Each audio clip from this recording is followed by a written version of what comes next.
دلواپسان نظام که خودشون میگن بیخدارتر از هر دلواپسی قبلیه و در حقیقت نمونه تیکه تیکه شدن قبای پوسیده ولایته، موضوع بحث دکتر بزن بهادره.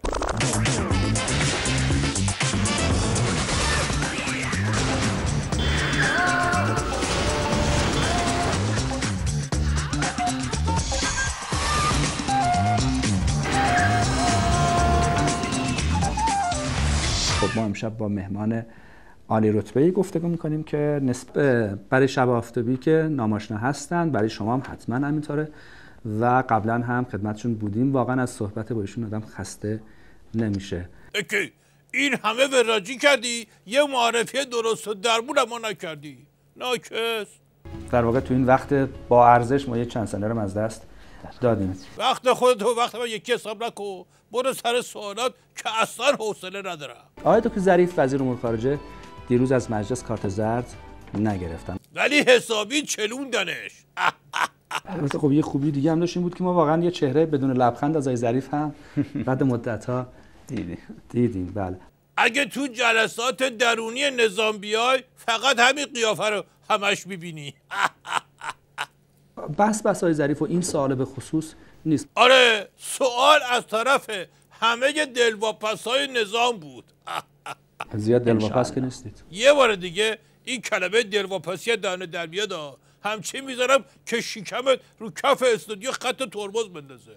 ناکس. الان مقام عظما سایه دلواپسا رو با تیر میزنه، چون که میگم پشت مقام عظما هستن، ولی برای خودش و حرفاش تره هم خورد نمیکنن، از تره بدترش هم خورد نمیکنن. خب حالا گفتن چنین در واقع حقیقتی یا چنین فرضیه فکر نمی‌کنم از روی آنتن زنده خیلی خوب باشه. تو لازم نکرده فکر کنی، تو نه سر پیازی نه ته پیاز، تو خود پیازی که هر کی ببینتت باید گریه کنه.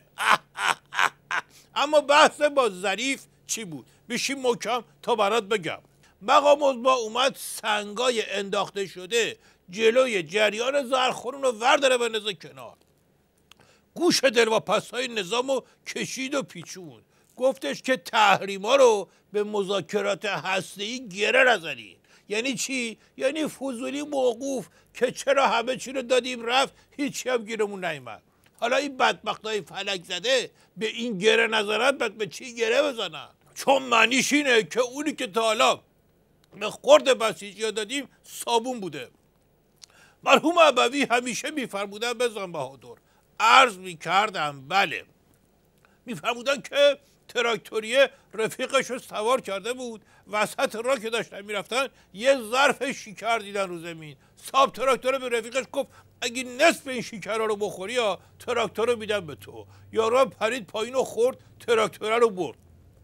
تو برگشت این یارو که تراکتور برده بود با خودش فکر میکرد اگه ملت بپرسن چطوری تراکتور گیرد اومده خیلی ضایع میشه، باید بگم چه غلطی کردم. اونی هم که تراکتورش از دست داده بود خیلی پکر بود و دمق دنبال یه رای بود که تراکتوره رو برگردونه. این رفیقش گفتش که اگه اون نصف باقی مونده شکرها رو خودت بخوری یا تراکتور بهت برمیگردونم. طرف هم پرید پایین و دماغو گرفت و نصف شکرها رو خورد.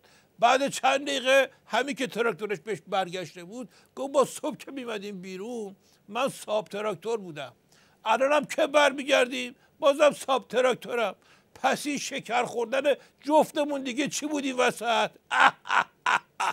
حالا کل این بدبختی ها فقط مال یه جام زهره، رو میز مقام عظما پر جامه، هم عمامشون هم به 6-7 طرف گیره. اوضاع پول و ارز و اینا رو که میدونی خیلی ضایع. ما در اوج تحریم ها منابع ارزی خودمون آتیش زدیم که اگه مصیبتشو بخونم همه گریه میکنید.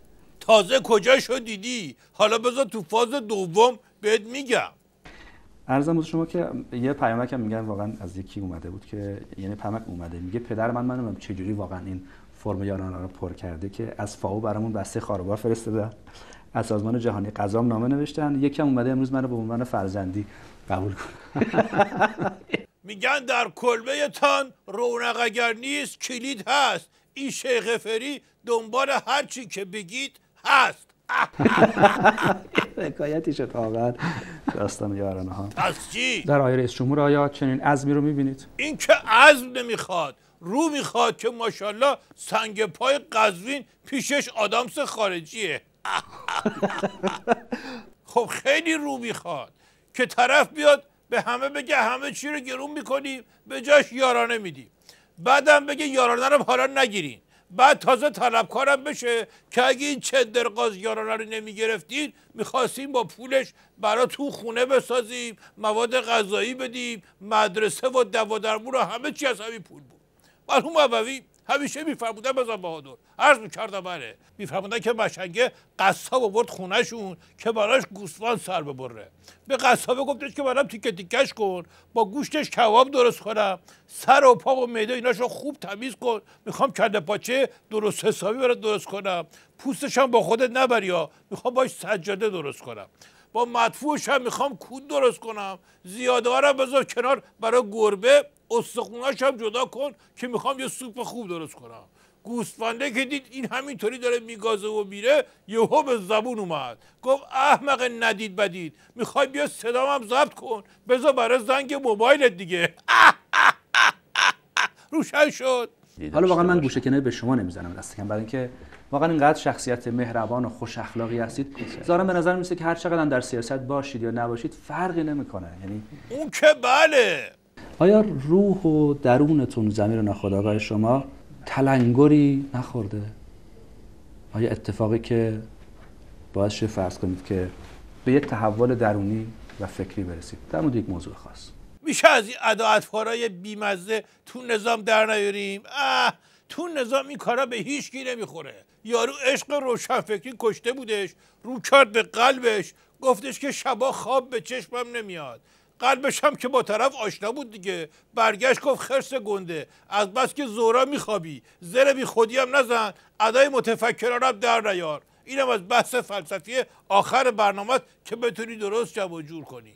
دستتون درد نکنه. خیلی ممنون. یک تشکر ویژه میکنم. میریم تا یک شب آفتابی دیگه بعد خداحافظ.